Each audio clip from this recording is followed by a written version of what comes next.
Portable video can be the best way to tell a story, particularly when there's danger in action.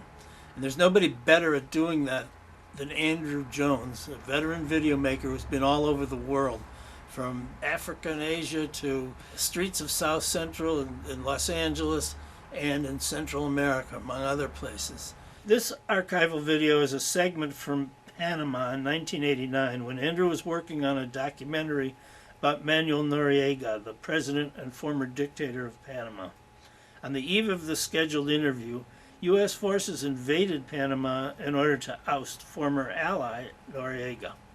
Jones found himself in the middle of a mess, as you will see from this video segment. And if you want to see the whole thing, go to the description box on your right.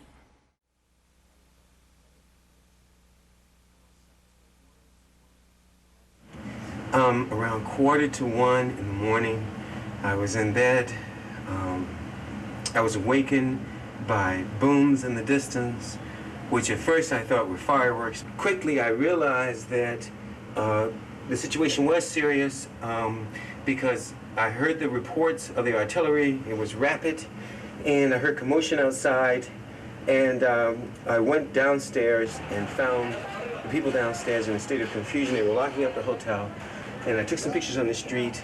I was told by one of the women that works here that the roof was open and that the Trujillo part of the city was burning. I then went up there and took pictures. I took pictures of the burning, the city burning. I am now headed toward the area of the Trujillo section of the city where I previously photographed the fires and the bombing. I will get as close as I can in the taxi, and from there I will proceed on foot. On the way, I've seen people retreating from the area. I've seen army trucks. I don't know if those trucks are Panamanian or Americans. It is dark. You have no way of knowing. I've heard aircraft flying overhead. Obviously, you can't see them because they have their lights turned out. I got my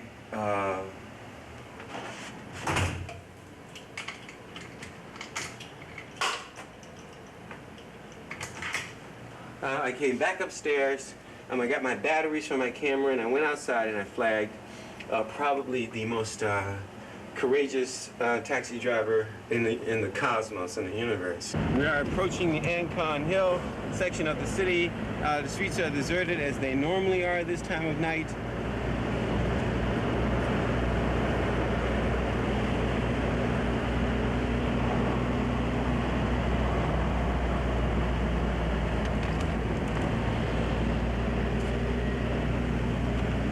Go back, go back, go back, go back. No. Pardon? No. Okay, I just passed some PDF forces.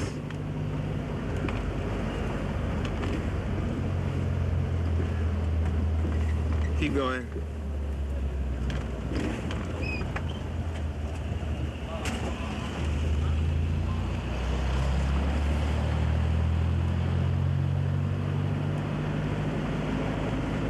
I can see PDF people, troops armed, retreating from the area. I am rolling as we go. Okay, here is the National Assembly building right over here, the park. And I am going now toward the downtown area of the city. Normally this area is crowded with people during the daytime.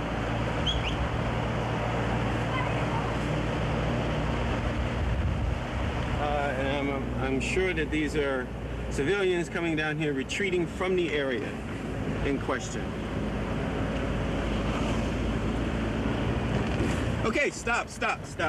I am now in a slight ditch around some buildings. There's no one around. My cab was stopped by some PDF forces. They pointed the gun at me and fired a shot at point-blank range over my head. I was taken out of the cab and I was kicked. I yelled "Periodista." They pointed the gun at me at close range. I really thought I was going to die.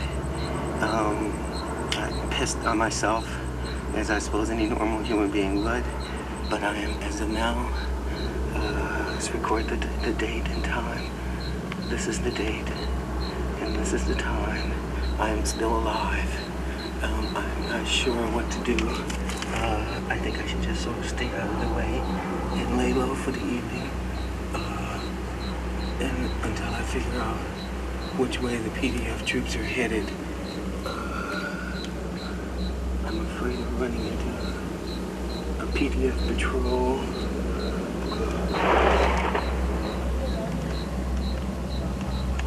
I will shut down there because I can miss it.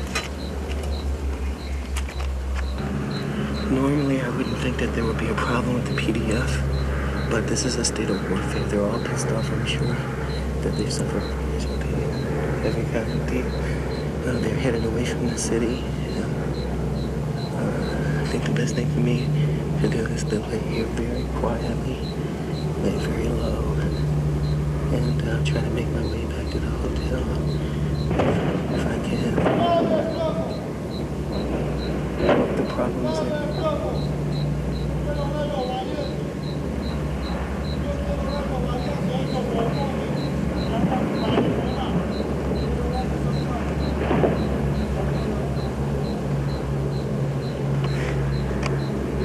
problem is, this is a good hiding place. Shit.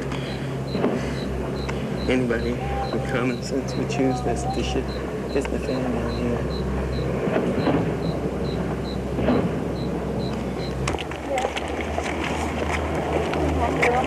But I heard voices in the distance, and they were yelling, and I didn't know if they were yelling at me.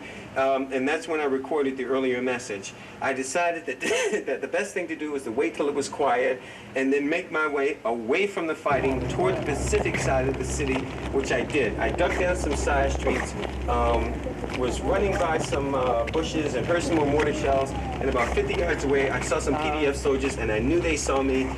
PDF, you see? Bueno.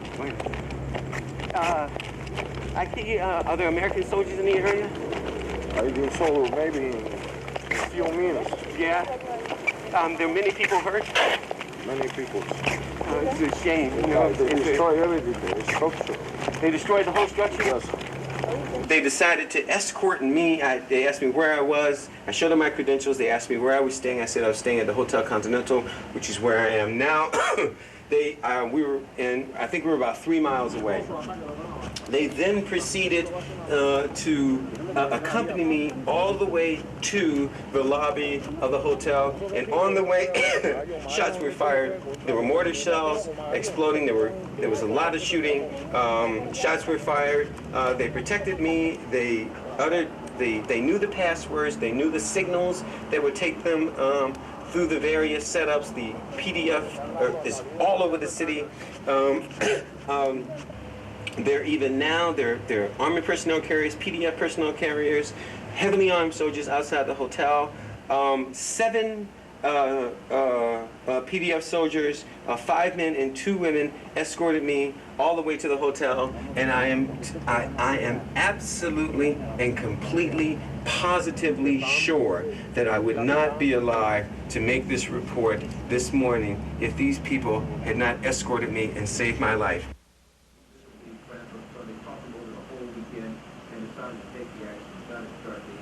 The morning after the invasion, all was quiet on Via España, the usually busy street outside my hotel. In the distance, fires in the Chorrillos section of the city, hardest hit during the invasion, burned out of control.